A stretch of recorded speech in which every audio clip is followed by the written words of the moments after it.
Bíblia falada e comentada. E chegaram ao outro lado do mar, a província dos Gadarenos. E, saindo ele do barco, lhe saiu logo ao seu encontro, dos sepulcros, um homem com espírito imundo, o qual tinha a sua morada nos sepulcros, e nem ainda com cadeias o podia alguém prender. Porque, tendo sido muitas vezes preso com grilhões e cadeias, as cadeias foram por ele feitas em pedaços, e os grilhões em migalhas, e ninguém o podia amansar. E andava sempre, de dia e de noite, clamando pelos montes, e pelos sepulcros, e ferindo-se com pedras. E, quando viu Jesus ao longe, correu e adorou-o. E, clamando com grande voz, disse: Que tenho eu contigo, Jesus, Filho do Deus Altíssimo? Conjuro-te por Deus que não me atormentes. Porque lhe dizia: Sai deste homem, espírito imundo. E perguntou-lhe: Qual é o teu nome? E lhe respondeu, dizendo: Legião é o meu nome, porque somos muitos. E rogava-lhe muito que os não enviasse para fora daquela província. E andava ali pastando no monte uma grande manada de porcos. E todos aqueles demônios lhe rogaram, dizendo: Manda-nos para aqueles porcos, para que entremos neles. E Jesus logo lhe o permitiu. E, saindo aqueles espíritos imundos, entraram nos porcos, e a manada se precipitou por um despenhadeiro no mar, eram quase 2000, e afogaram-se no mar.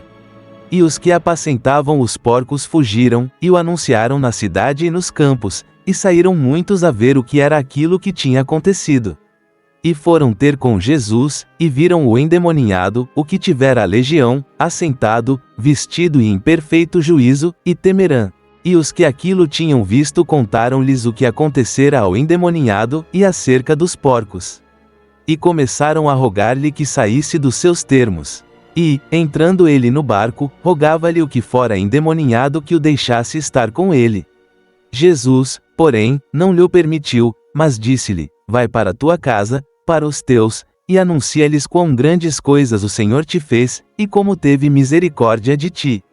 E ele foi, e começou a anunciar em Decápolis quão grandes coisas Jesus lhe fizera, e todos se maravilharam. E, passando Jesus outra vez num barco para o outro lado, ajuntou-se a ele uma grande multidão, e ele estava junto do mar. E eis que chegou um dos principais da sinagoga, por nome Jairo, e, vendo-o, prostrou-se aos seus pés. E rogava-lhe muito, dizendo: Minha filha está à morte, rogo-te que venhas e lhe imponhas as mãos, para que sare e viva. E foi com ele, e seguia uma grande multidão, que o apertava. E certa mulher que, havia 12 anos, tinha um fluxo de sangue, e que havia padecido muito com muitos médicos, e despendido tudo quanto tinha, nada lhe aproveitando isso, antes indo a pior. Ouvindo falar de Jesus, veio por detrás, entre a multidão, e tocou na sua veste. Porque dizia: Se tão somente tocar nas suas vestes, sararei. E logo se lhe secou a fonte do seu sangue, e sentiu no seu corpo estar já curada daquele mal. E logo Jesus, conhecendo que a virtude de si mesmo saíra, voltou-se para a multidão, e disse: Quem tocou nas minhas vestes? E disseram-lhe os seus discípulos: Vês que a multidão te aperta, e dizes: Quem me tocou? E ele olhava em redor, para ver a que isto fizera. Então a mulher, que sabia o que lhe tinha acontecido, temendo e tremendo, aproximou-se, e prostrou-se diante dele, e disse-lhe toda a verdade. E ele lhe disse: Filha, a tua fé te salvou, vai em paz, e sê curada deste teu mal. Estando ele ainda falando, chegaram alguns do principal da sinagoga, a quem disseram: A tua filha está morta, para que enfadas mais o mestre? E Jesus, tendo ouvido estas palavras, disse ao principal da sinagoga: Não temas, crê somente. E não permitiu que alguém o seguisse, a não ser Pedro, Tiago, e João, irmão de Tiago. E, tendo chegado à casa do principal da sinagoga, viu o alvoroço, e os que choravam muito e pranteavam. E, entrando, disse-lhes: Por que vos alvoroçais e chorais? A menina não está morta. Comentários de Marcos capítulo 5. Embora não estamos seguros a que se deve a posse demoníaca, sabemos que os demônios usam o corpo em forma destrutiva para distorcer e destruir a relação e a semelhança do homem com Deus. Até hoje em dia os demônios são perigosos, poderosos e destrutivos. Embora seja importante que reconheçamos sua atividade maligna, devemos nos manter afastados deles e evitar qualquer relação com as forças demoníacas ou o ocultismo, embora seja por curiosidade. Se resistirmos ao diabo e suas influências, fugirá de nós. O demônio disse que seu nome era Legião. Uma legião era a unidade maior no exército romano e consistia entre 3.000 e 6.000 soldados. É óbvio que este homem não estava possuído de um só demônio, mas sim de muitos. Frequentemente, Marcos ressalta a sobrenatural luta entre o Jesus e Satanás. A meta dos demônios era, e segue sendo, controlar aos humanos nos que habitavam. A meta do Jesus era, e é, a liberação dessas pessoas do pecado e do controle de Satanás. Os demônios sabiam que não tinham poder sobre o Jesus, por isso quando o viram lhe rogaram que não os enviasse a um lugar distante. Jesus acessou, mas pôs fim à sua obra destrutiva entre os homens. Pôde havê-los enviado ao inferno, mas não o fez porque a hora do julgamento ainda não tinha chegado. Ao final, é óbvio, todos os demônios serão enviados ao fogo eterno. De acordo com a lei do Antigo Testamento, os porcos eram animais imundos. Isto significa que os judeus não os comiam e nem sequer os tocavam. Este incidente ocorreu ao sudeste do Mar da Galileia, na região dos Gadarenos, habitada por gentis, o que explica por que aparece neste relato uma marmita de porcos. Depois de tão maravilhoso milagre de lhe salvar a vida a um homem, por que a gente quis que Jesus se fora dali? Pediram-lhe que se fora porque estavam atemorizados com seu poder sobrenatural, poder que parecia incontrolável. É possível que também tenham temido que Jesus continuasse eliminando suas fontes de subsistência pelo que fez com seus porcos. Preferiam sua fonte de ganhos e sua segurança. Jesus lhe disse ao homem que fora a seus amigos e lhes falasse de sua milagrosa sanidade. Muitas vezes Jesus solicitou de quem recebeu sanidade que não o dissessem a ninguém. Por que esta mudança? Eis aqui umas possíveis respostas. 1. O homem possuído de demônios estava sozinho e incapacitado para falar. Contar a outros o que Jesus fazia por ele provaria sua liberação. 2. Esta era uma região principalmente gentil e pagã, pelo qual Jesus não esperava que lhe seguissem grandes multidões nem líderes religiosos que lhe opor. 3. Ao enviar ao homem com estas boas notícias, Jesus expandia seu ministério a povos gentis. Este homem foi um possuído de demônios, mas agora era um exemplo vivente do poder do Jesus. Quis ir-se com o Jesus, mas o lhe disse que se fora à sua casa e contasse sua história aos seus. Se você experimentou o poder do Jesus, também é um exemplo vivente. É entusiasta como aquele homem para dar as boas novas aos que lhe rodeiam. Assim como falamos com outros de um médico que sã determinada enfermidade física, devemos falar de Cristo, que sã nossos pecados. A região das 10 cidades, chamada Decápolis, estava localizada ao sudeste do Mar da Galileia. 10 cidades, cada uma com seu governo independente, formavam uma aliança para proteger-se e aumentar o comércio.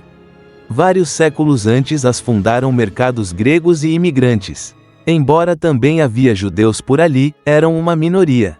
Muitos destas 10 cidades seguiram ao Jesus.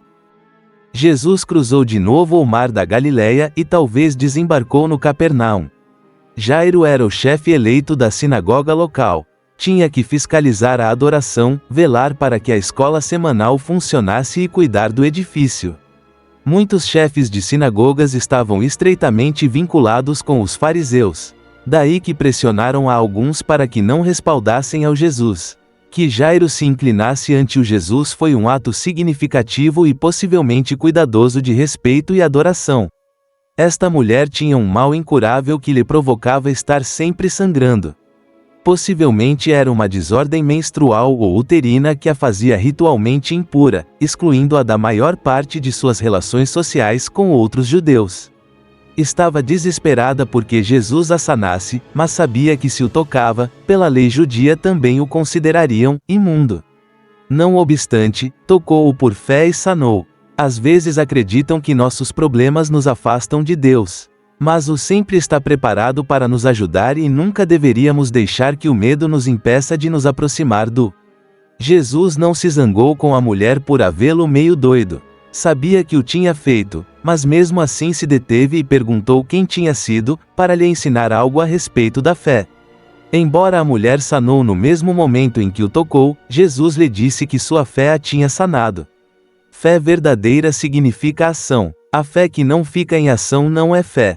A crise do Jairo o fez sentir-se confundido, temeroso e sem esperança. As palavras que Jesus lhe disse em meio da crise nos falam também: não tema. Crie somente. Nas palavras do Jesus havia esperança e promessa. A próxima vez que você se sinta como Jairo, trate de ver seus problemas do ponto de vista do Jesus. O é a fonte de toda esperança e promessa.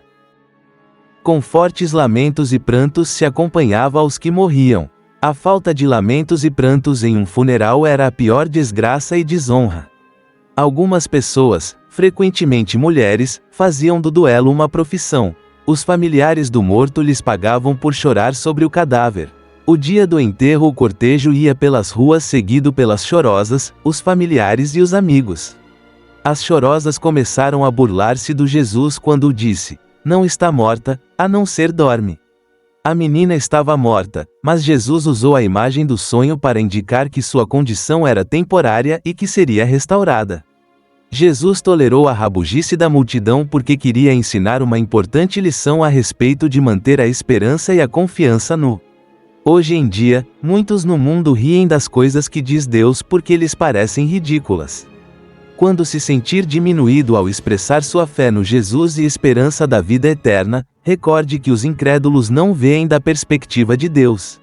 Se desejar mais informação a respeito da vida depois da morte, Talita Cumi é uma expressão em aramaico, um dos idiomas originais da Palestina. Os discípulos e Jesus não só falavam aramaico, a não ser talvez grego e hebreu também. Jesus não só demonstrou grande poder, mas também uma tremenda compaixão.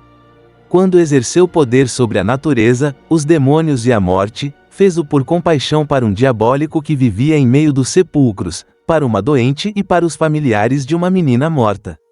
Os rabinos da época consideravam imundas a tais pessoas. A gente da sociedade as evitava. Mas Jesus se aproximou delas e ajudou a cada uma segundo sua necessidade. Jesus disse aos pais da menina que não divulgassem a notícia do milagre. Queria que os fatos falassem por si só e o momento não era o mais propício para uma confrontação com os líderes religiosos. Jesus ainda tinha muito por fazer e de maneira nenhuma queria que a gente o seguisse sozinho por ver os milagres que fazia.